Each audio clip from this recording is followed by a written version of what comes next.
People are never who you think they are, especially not in this town of celebrity wannabes and plainclothes cops in Hawaiian shirts trying to seem inconspicuous. In 1971, 2 of them arrested me in a house full of drugs. They look like Dan Aykroyd and John Belushi. But holy crap, I got handcuffed and shackled with the dealer and taken to Sybil Brand, the old women's jail. Nobody in jail cares who you are. The question they ask is, what's your rap? Back in 1971, I was 20 years old and looked like a pushover flower child with hair down to my butt. So it was to my advantage that instead of something lame, I could answer felony sales and possession, even though I'd only been in the house for 5 minutes and not even to buy drugs. But nobody in jail was going to mess with me anyway. They'd already had their moment of don't judge a book by its cover reckoning with 3 other hippie inmates who looked exactly like I did. But they'd been convicted of murder and were facing the death sentence. In fact, I'd ridden the elevator to my cell block with those girls and 2 guards. With our long hair and matching jail outfits, the 4 of us might have been repeating mirror images of one another. Except for the cross, the X, in the middle of their foreheads. And the fact that I'd never met Charles Manson.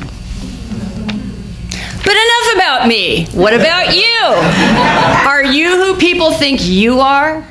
Are you who you think you are? These days, it seems like everybody's life is based on a true story, and not always their own.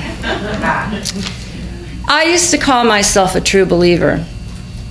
But when I was a kid, the only thing I had to believe in was what my parents told me. When that fell through, I was forced to become a liar. It happened when I was 14 and discovered soul music. James Brown, Ike and Tina Turner, the wicked Wilson Pickett.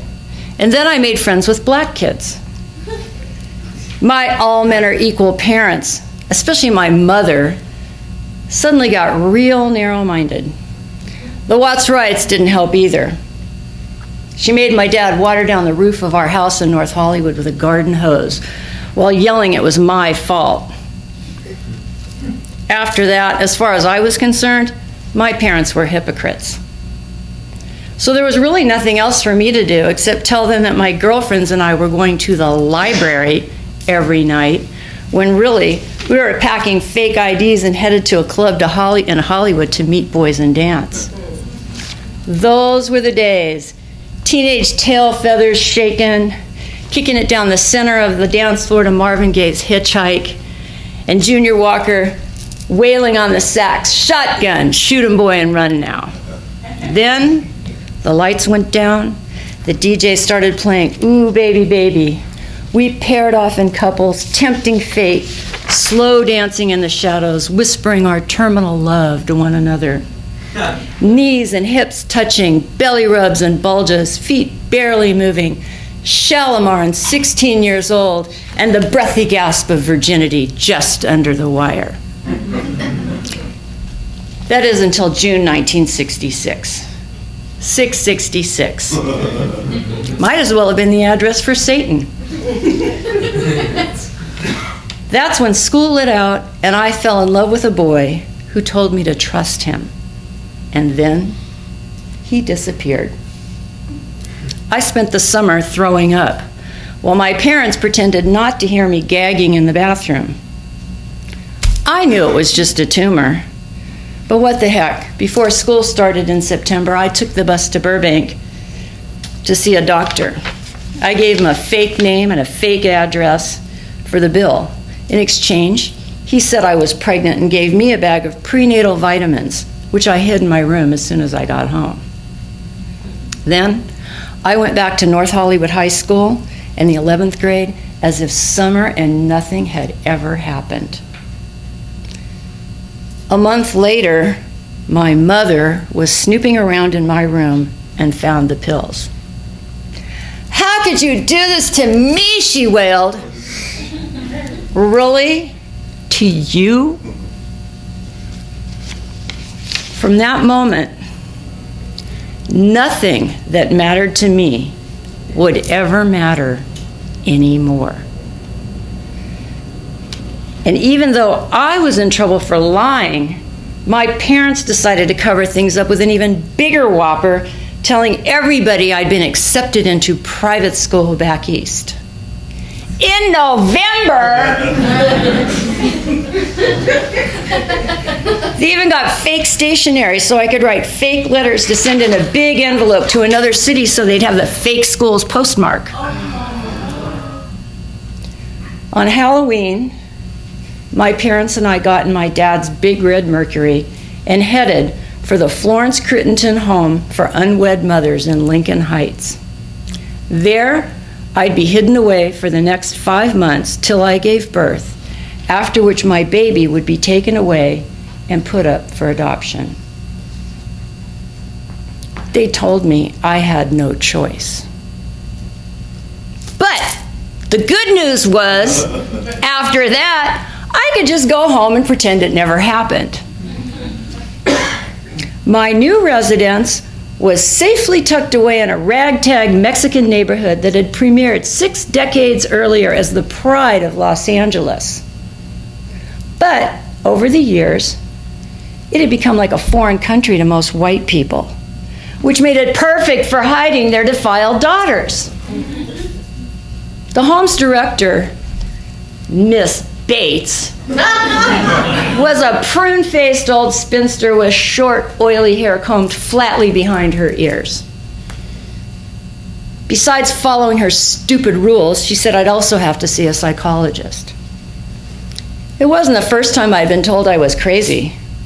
After all, nothing could be more abnormal than to be a hormone-driven teenage girl under the influence of Motown and wanting to be loved.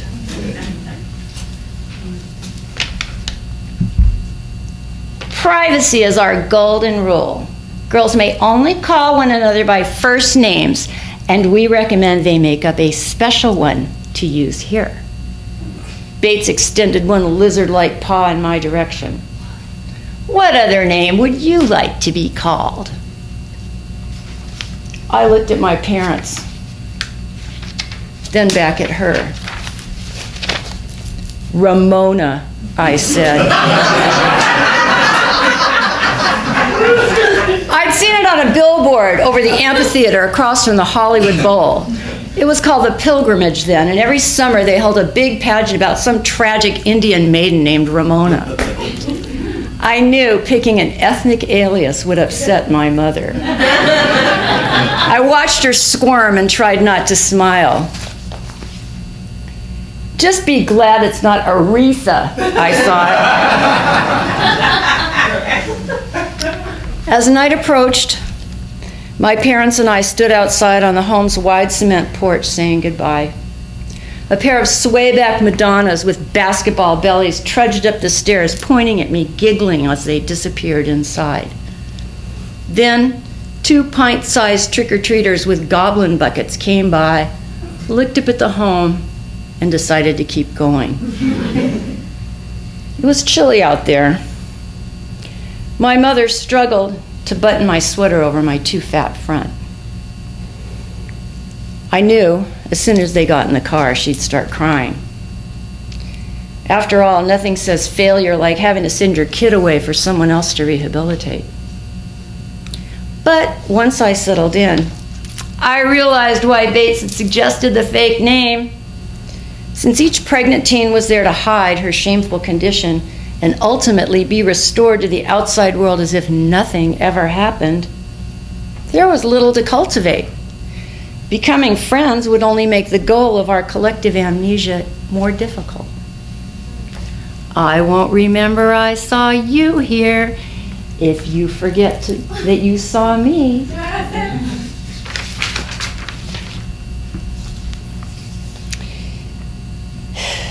In March 1967, after 16 hours of labor, I gave birth. It was a girl. After being allowed to hold my baby once, she was taken away by a social worker. I was told that when she was adopted, all the names on her birth certificate would be changed, including hers, mine, and her disappearing dad's. To protect my future, they said, the real one would be sealed by a court order and locked away forever. When my parents came to get me, I asked my dad to drive us back to the valley by way of Hollywood, which I hadn't seen in 5 months. If he and my mother had known what we were getting into, I'm sure he'd have said no. As we neared Crescent Heights, the Sunset Strip in front of a funky little club called Pandora's Box had been turned into a riot zone with thousands of crazy protesting boys and girls without underwear shouting, "Free love!" My mother screamed and my dad hit the brakes.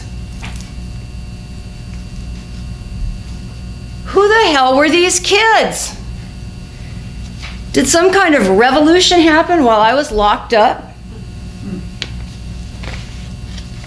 And for what did I just get punished?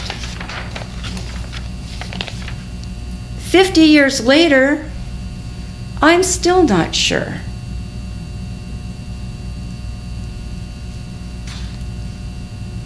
You might be thinking I just told you a fake story, or that I wasn't really in Sybil Brown jail with the Manson girls.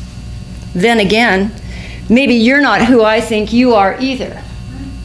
Psycho as all that sounds, one thing is for sure. If I ever meet my daughter, she'll probably feel like I did. Because in the end, no matter who we think we are, mothers always get the blame.